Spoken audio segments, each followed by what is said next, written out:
This video explains how to install an optional 2100 sheet tray onto a Xerox VersaLink B620 printer.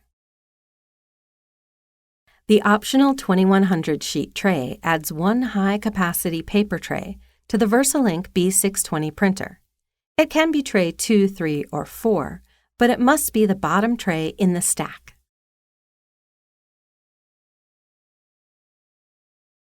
Press the power button, then touch Power Off.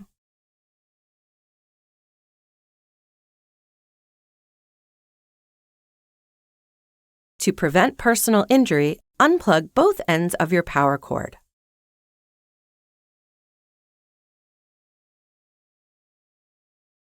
Unbox the caster base and remove any packing materials.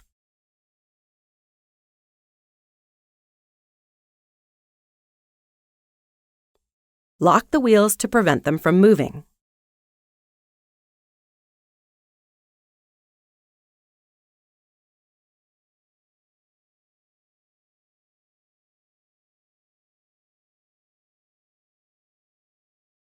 Unbox the 2100 sheet tray and remove any packing materials.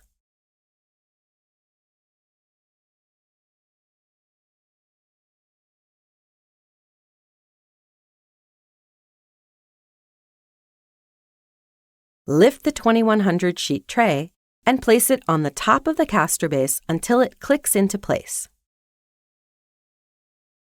Set the correct tray number.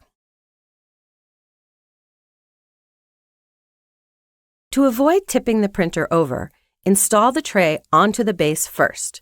Do not install the 2100 sheet tray directly to the printer without caster base.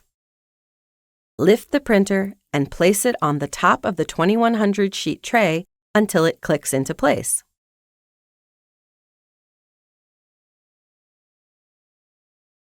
Plug in both ends of your power cord and power on the printer.